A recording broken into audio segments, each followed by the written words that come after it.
on a l'impression qu'à chaque élection, la France insoumise mise sur l'idée d'aller convaincre de nouveaux électeurs, et le reste s'adapte à l'électorat existant, et donc se dit, je vais peut-être me rapprocher des idéaux macronistes pour aller les chercher. C'est vrai que bien souvent, dans les campagnes électorales, pour en avoir fait certaines, avec y compris ou en lien avec des formations politiques du centre-gauche, il y a cette idée, en gros, l'élection, elle se gagne au centre, parce que, de toute façon, dans l'abstention, on n'y arrivera pas, c'est trop compliqué, on n'arrivera pas à aller chercher les électrices et les électeurs.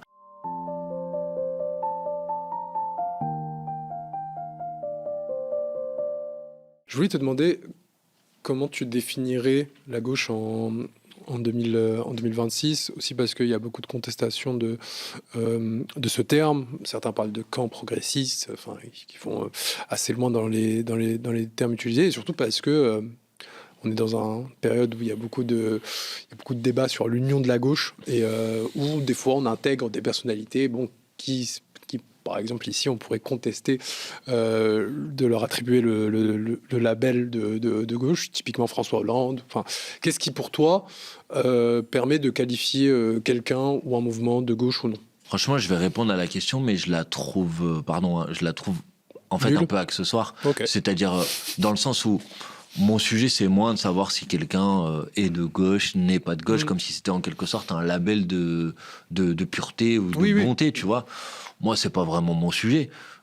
J'imagine que François Hollande, lui, il considère qu'il est de gauche. Moi, du point de vue de ce qui me semble être aujourd'hui les engagements de la gauche, c'est-à-dire la rupture avec un système capitaliste d'oppression qui opprime à la fois les êtres humains et la nature, et donc la nécessité de reprendre la main, le pouvoir par rapport à ce système-là, et donc de tourner la page de ce système-là, je trouve que le programme politique et la stratégie politique de François Hollande n'y correspond pas.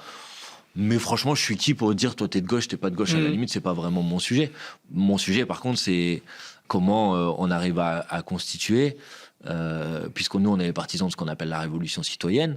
La révolution citoyenne, c'est la révolution avec une prise du pouvoir par les urnes. Ça ne veut pas dire qu'on dénie l'importance, la nécessité des luttes sociales, écologiques, démocratiques, antiracistes, des mobilisations populaires, évidemment, des mécanismes d'auto-organisation populaire, etc. Tout ça participe du même bloc, mais qu'on considère que la bataille électorale est un outil qui permet la conquête du pouvoir pour transformer radicalement la société. Moi, finalement, la question que je me pose, c'est comment on est en capacité de réunir une majorité populaire autour de ce programme et de ce projet.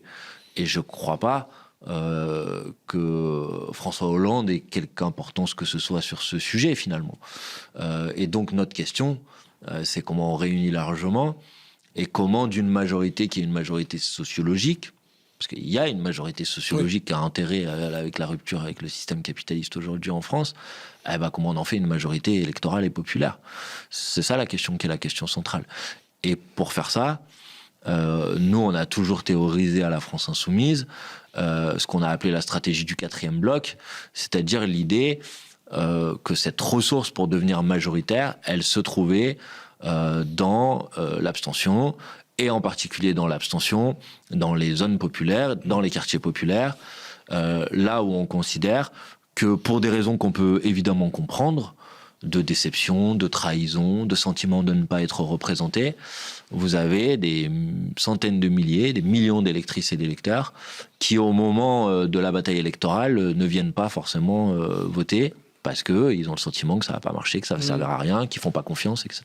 Et corrige-moi si je me trompe, c'est ça qui crée une sorte de séparation stratégique entre vous et le reste de la gauche, parce que du coup on a l'impression qu'à chaque élection, la France Insoumise mise sur l'idée d'aller convaincre de nouveaux électeurs, et le reste s'adapte à l'électorat existant, et donc se dit, je vais peut-être me rapprocher des idéaux macronistes pour aller les chercher, j'ai l'impression qu'il y a un statu quo qui se fait dans des élections par le reste des partis de gauche qui se disent l'électorat c'est ça, ça ne peut pas bouger, donc je vais aller c'est assez juste, je pense. D'ailleurs, c'est intéressant comme discussion et comme question, parce que ça met à distance le traitement qui est souvent celui des médias traditionnels sur ce sujet, qui est de tout renvoyer à des questions personnelles, des batailles d'ego.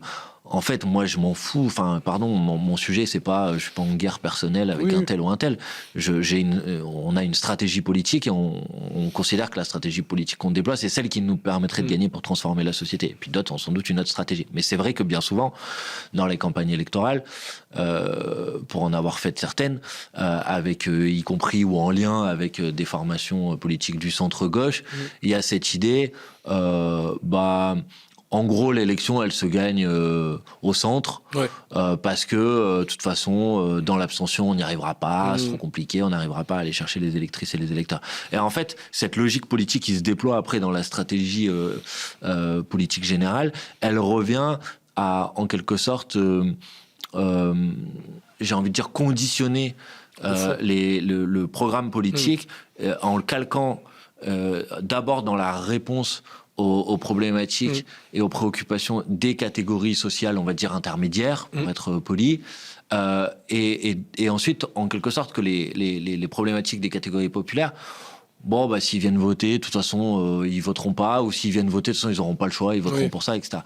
Et effectivement, là, je pense que c'est une divergence majeure avec la France Insoumise qui essaye précisément de faire l'inverse, c'est-à-dire d'abord d'avoir un programme qui est un programme rupturiste qui met en mouvement les catégories populaires, et considérant ensuite que vous avez une partie, parce que vous ne gagnez pas l'élection qu'avec des catégories populaires, mais considérant ensuite que vous avez une partie des classes moyennes, on utilise parfois ce terme, qui se diront finalement ce projet-là de transformation de la société, il fait aussi mes affaires à moi.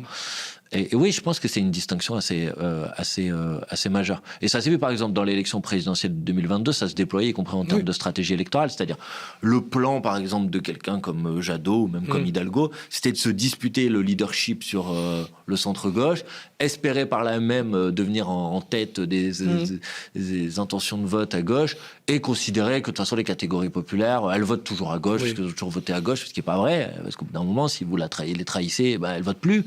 Parce qu'en fait, il y a une forme de mépris en fait qui est considéré à dire de toute façon ils sont à nous. Non, c'est pas à nous. D'abord, personne n'est à qui que ce soit. Et en fait, les gens, faut qu'ils s'engagent. Et pour qu'ils s'engagent, il faut leur parler. Il faut parler de leurs problèmes, de leurs préoccupations. Il faut prendre en compte aussi leurs thématiques. Et il faut leur donner une place centrale. Donc oui, je pense que c'est assez juste comme distinction. Et nous, on continue à considérer que, attention, que les choses soient claires. Moi, je dis pas qu'à la fin, la coalition électorale victorieuse, pour parler d'un point de vue purement électoraliste, elle soit seulement des catégories populaires. Je pense qu'il faut... et d'ailleurs, une des caractéristiques du capitalisme dans la période actuelle, c'est qu'il y a une partie des classes dites moyennes qui étaient plutôt ascendantes dans une période du capitalisme des années 70 et 80, et qui est plutôt dans une logique descendante maintenant, et qui donc a intérêt aussi à ce programme de transformation radicale de la société.